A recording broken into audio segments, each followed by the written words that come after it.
What's going on, guys? Meteorologist Jonathan Kegges with you as we are tracking another big system moving through the east. It's bringing the chance for severe weather and thunderstorms to the eastern third of the country, and then to the mountains of the Appalachians. It is bringing the opportunity for some snow. So we're going to break all of that down over the next couple of minutes. First, though, going to touch on the severe weather threat that is occurring through Thursday morning and then ramping up a little bit as it pushes into the southeast and eastern part of the country.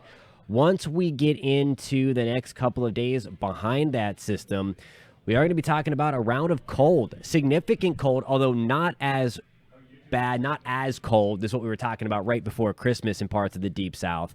And then, as mentioned, as that system kind of pulls away, we're going to crank up the upslope snow machine. And then you have to travel towards the Blue Ridge Mountains, I-81, going to be nasty, go with things, as we're going to have some heavy upslope snow. In the short term, though, we do have that severe weather threat moving through parts of the deep south. Tornado watch in play until 1 o'clock Central Time for extreme southern Tennessee. Just a couple of counties. That includes Winchester.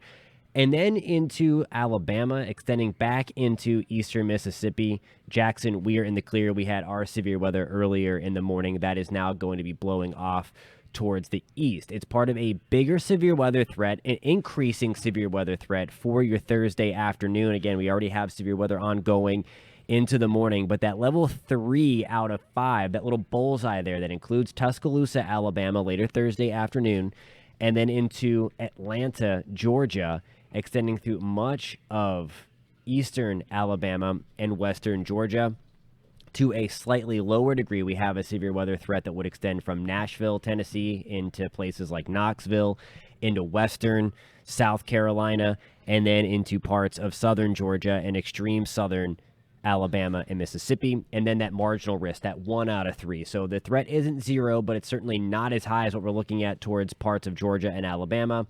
That's going to extend towards the Big Bend of Florida and into the Panhandle. Here we go, fast forwarding into the future now. So this is a wide view here of this system. We have some snow on the backside through parts of Missouri. It was in the 70s yesterday. Now we're talking about snow in places like northwest Arkansas, parts of southeast Missouri, south of St. Louis, Ohio, western Pennsylvania getting on some of the heavier rain. But the main severe threat really ramps up through the afternoon. So there we go at 1 o'clock on your Thursday.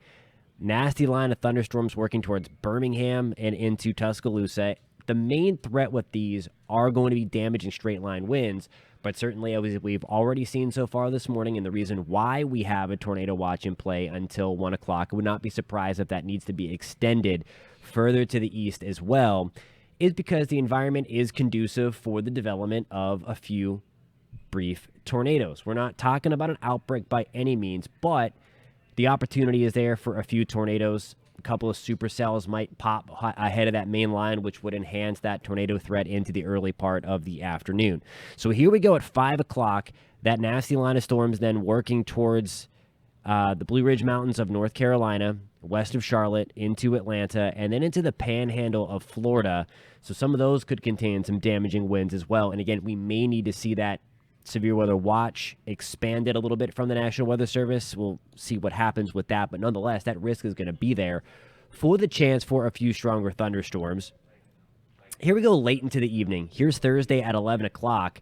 The severe weather threat really winding down at this time, so places like Charlotte, just some heavy rain, same deal in southern Virginia, working back towards southeast Georgia. Again, that severe weather threat, it's not 0. That's where that slight to marginal risk is in play. But certainly it's going to be much, much lower by this time of the evening, and then that's going to continue to work its way through the Big Bend.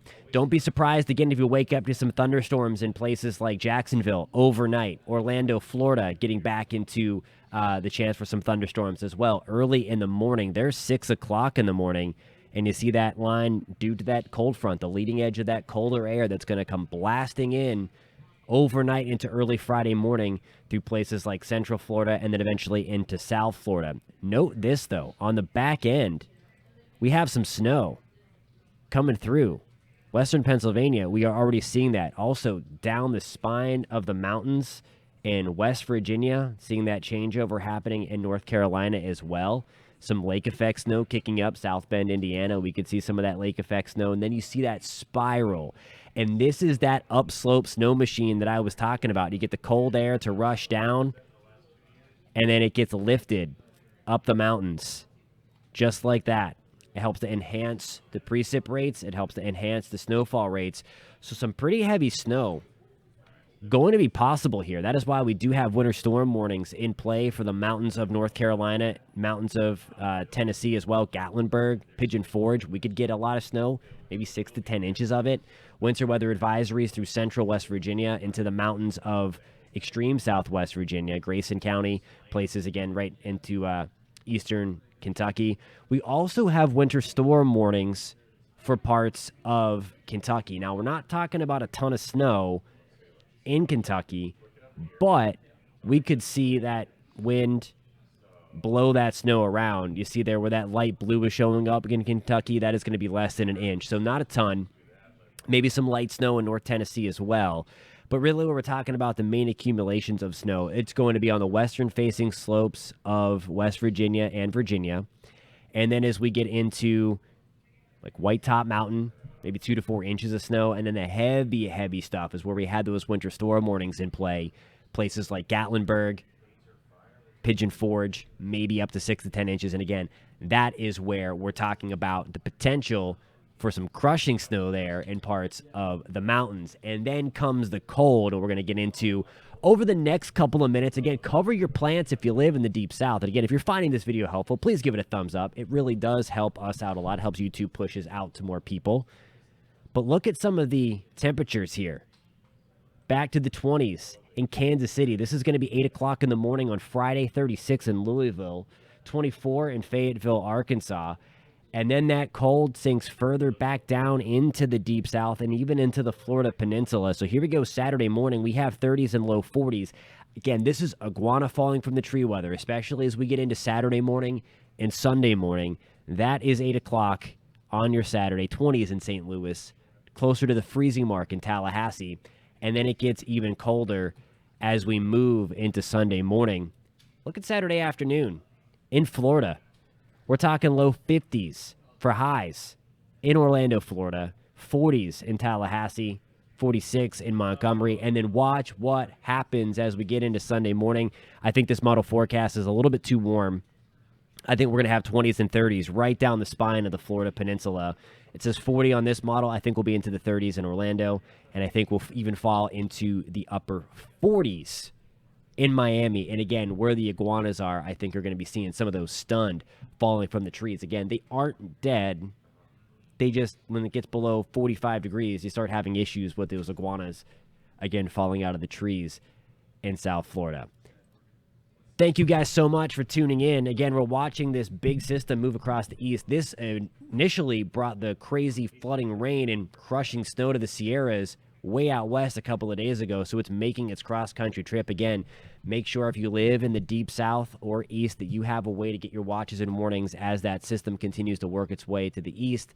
Cold settles in Friday and Saturday. By Monday, most of us start warming back up, and this is just kind of a little blast, if you will, of some colder air pushing in. Thank you guys so much for tuning in. Again, don't forget, give this a thumbs up, and if you enjoy following the weather content, also consider subscribing. Thank you guys so much for tuning in. We'll catch you next time.